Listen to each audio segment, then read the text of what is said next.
pagbabagsak niya na basag siya, nababasag, boy. Nababasag to pag bumabagsak. Itong dalawang sako sa inyo, sa mama nyo, kayo rin nyo. Itong isang maliit sa bahay, kakayo rin din doon. Diba nagkakaid bagay si mama mo ng isang araw, ano? Wala na kayong kinakaid ngayon, wala na. Pundo na, ano? Pundo na kayo sa pagkaid, ano? Si mama mo, no?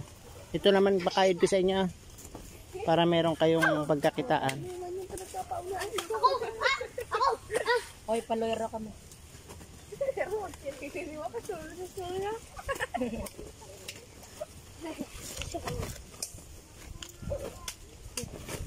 Isakay, kaya mo yan? Isakay na doon sa loob. Kaya. Diba na? Okay, pasok mo na yung dito para magulay.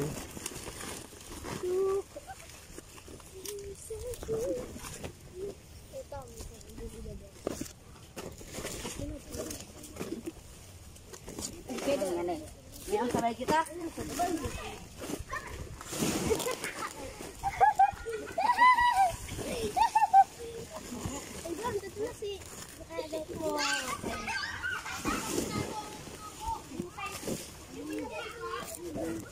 Taba nga yun, boy. Iso. Huwag ko yung tabangan na ay. Para matapos na.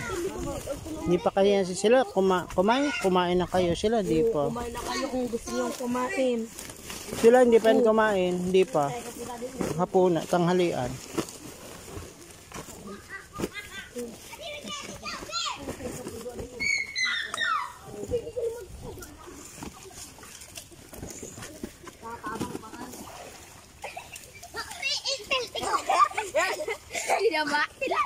Enjoy kayo maligo, enjoy. Malalim ba dyan? Malalim? Wow, sarap. Sarap naman maligo, enjoy. Isa pa, isa pa. Yan! Enjoy na enjoy sila. Dive ka! Oh, dive din yung isa, oh. Oh. Jumping. Oo. Pahiga yung isa, bagong style. Wala ba yung nagsisirko, yung nagbe-brinko-brinko? Kuya. Yun! Ang galing. Ito si Julius. Pangalan nito, Joel. Julius. Ito si... Ano pangalan itong bonsong ito? Maliit. Ano nga yung Kirby? JR. Ha? Norly. Norly. Ito si Joel, no? Kasi Joel. Jo lang. Ito Joel to. Julius. Ito si JR. Yun, kilala ko na. Ito si Justin. Si Julius. Sino si Julius? Ito si Julius. Ang gagaling. Ang dami. Ayun, nakatayo. Ayun doon. Joel. Okay. Hindi yan sila nakatayo. Nakaupo. Opo pala. Patangkad lang tignan. Yung isang yon, Dodo yan. Didong-didong. Didong-didong. Okay. Ayaw naman sa... Ito na po, Ate Emily. Paglutuan natin itong tilapia, maglagyan natin ng sabaw. Yan. Yan po yung tilapia, 1 kilo. Tapos ito po yung 2 kilong bigas. Isaing na po natin. Pampakain natin. Yan. Sige, para may... Ay, si Kuya, dumating na. Wow, very good si Kuya Norman. Tagaluto ngayon. Tulong tayo Kuya Norman, ha. Tulong-tulong. Ito, nagdala ko sa inyo ng bigas, pansaing. Tapos may tilapia. Para may sabaw. Ihigop. Guys.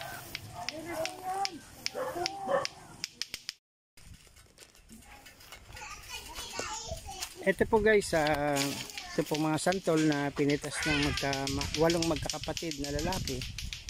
Ay bibigay ko na po yan sa kanila. Kasi sila po yung namitas. Ito po, ano pangalan nito? Si Jojo. Ito, pangalan mo, Joel. Ito? JR. Ito? Cristino. Ikaw? Noli. Yan. Sila yung 5 na nagtulong-tulong. Kaya ibibigay ko na yan sa inyo, sa mama nyo. Ito, sino pangalan? Si Julius. Ayan, Julius. Yan. Yung santol na napitas nyo, 2 sako. Sa inyo na yan, ibigay nyo kay mama, kayo din, ibenta nyo sa palengke para meron kayong business, ha? Okay, sige, pabaan nyo na. Pabaan nyo na, tulong-tulong. Pagtulong-tulungan nyo na, guys. Kayo po, kapatid din kayo nila. Hindi naman. Kaibigan lang. Ito guys yung yung kawayan na gagawin naming bahay ni Lola Vicky. Pagtulong-tulungan nila. Yan, akit nyo na dito yan. Hagdan po sila, may hagdan.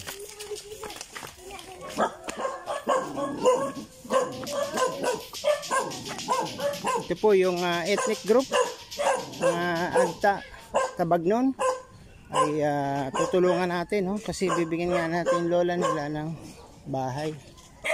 Kasi dito po sa munting bahay ng mga 8 magkakapatid ay puno na sila.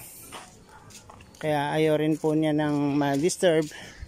At Emily, yung pong pinitas nila na 2 sako, bibigay ko na po sa inyo para kayo rin nyo, benta nyo. Sa inyo na po yung pera nun. Okay po? Para meron kayong pambili ng ulam. Yung pong bigas, hintayin nyo lang, mag-umpisa tayo ng linggo, ibigay ko rin yung bigas sa inyo sa linggo. Meron kayong 10 kilo na aprobahan po yan ni engineer. Napadalan po tayo ng pambili ng 10 kilong bigas. Kaya bibiling ko kayo ng bigas. Sunday morning kasi mag-umpisa na yung kubo ni Lola. Kaya sabihan nyo rin si Lola Vicky, yung good news, sa linggo mag-umpisa na tayo ng paggawa ng kubo. Yung hukay, yung poste, 6 daw na poste. Si Paulo, kapatid nyo si Paulo. Yun. Yun, medyo busy kayo ngayon. Gagawin nyo yung napitas nilang santol. Doon po yun sa lupa ni mother, nanay ko. May puno po kami doon. Ito kasama si Julius. Magpulot. Nagsama ka ba? Nagpulot ka? Gusto nyo ba yung lato-lato? Gusto nyo? Opo. O pagbalik ha. Bibilang ko na kayo ng lato-lato kasi masisipag silang mamumitas ng santol. Huwag mag-aaway-aaway, hiraman ha. Pag pagod na yung isa naman. Huwag mag-aaway kasi hindi lahat kayo mabibigyan, 8 kayo. Oo. Bibili tayo para sa inyo. So sana yan, maumpisahan na. Kakayod nyo uli yun, kakayod. Saan nyo na binaba yung natin? Ayun na yung sako, 2 sako.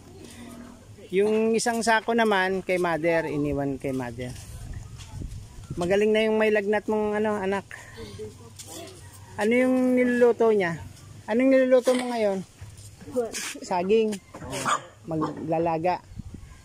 Ayan, tignan natin, pwede natin ipakita yung saging Ito po kanila guys, kanilang merienda ngayon, saging. Nagkain na ba kayo ng kanin? Nagkain na kayo, sir? So ito, anong luto dito? Pakroon. Ay, papakro. Oo, masarap nga yan. Gagataan. Pakro. Makakatikim tayo niyan, kayo ba si Jomar? Ikaw ba si Jomar? Hindi, Norman po. Norman, kayo, nag-ahit kayo, Kanina kasi may balbas. Hindi kita nakilala agad. Sorry. Oo. May dadaang tricycle? Makakaharang? Wala. Ayun guys, sila Norman ngayon at si Ate Emily ay magluluto ng pinakro para sa kanilang merenda. Pero kumain na kayong tanghalian, okay na. Itong anak mo na to, kumain din. Kumain ba kayo bago kayo pumunta doon? Oh, very good. Akala ko kasi nalipasan kayo ng tanghalian. Ayan. Oh, isa na lang yung nagbobuhat tuloy. Tulungan yung isa, Julius. Oh, meron dong may lato-lato. Sa inyo ba yon? Sa ibang bata. Ayaan mo at yung lato-lato nyo ay dadali natin. Tulungan nyo na. Tulungan. Yan. Yung nakaraan mong kinayod, nabenta nyo yun. Nabenta mo. O yan, ngayon din. Meron kayo uling pang pagkakakitaan. Sa inyo na yan. Kung makabenta kayo, bili nyo ng ulam, damit ng bata. Tulong na, malapit na. Nilalagyan nyo ng asin eh, no? Alagyan asin. Para maputi. Maganda yung kulay ng santol. Yan. Yan yung mga bata, masisipag. O sige, pagbalik yung pangako natin na lato-lato, bibigyan natin. Pero hiraman lang ha, walang isa-isa kasi madami kayo masyado. Yung 8 masyadong madami. Oo. O pag ganyan dalawang sako na yan, mga ilang kilo ang mailalabas niya na kinayod. Abot ilang kilo? 25 kilos din. Okay. So, sana nga ay maka 25 kilos ka dyan para patakatulong sa iyo yan. Pambili nyo ng gamot, ng ulam, bigas. Pero yung bigas, meron kami ibibigay ng Engineer Well Silipat. Shoutout kay Engineer Well Silipat. At Mrs. Luz Lipat, J. Roy Lipat. Sila po yung nasa ibang bansa. Pero ang puso nila ay nandito sa Pilipinas. Kaya ipinapahatid po yung tulong. Ayan. Salamat po sa inyo lahat. Napakabuti nyo pong tao. God bless. Paalis na po ako. Ikita-kita tayo sa Sunday para mag-umpisa ng paggawa ng kubo. Yung pong mister nyo, kakatulungin natin, Rabos. Magdadalan tayo ng pagkain para meron tayong pang snacks, tanghalian, almusal. Okay, sige po, bye-bye. Okay, salas na tayo. Ito po yung mga anak niya. Dito po sa lugar nila, yung mga kalaro. Ang request po ng mga bata ay lato-lato. Sana po raw ay magkaroon sila ng lato-lato.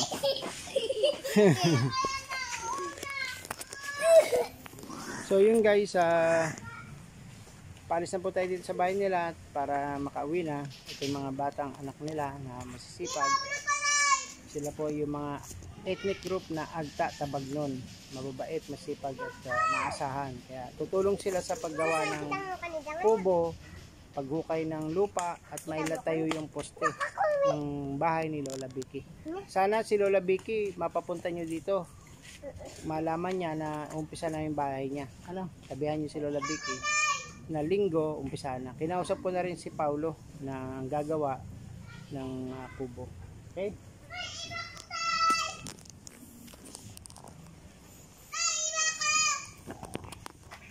Saan daw pupunta yon? Pati iba. Aalis. Sinong aalis?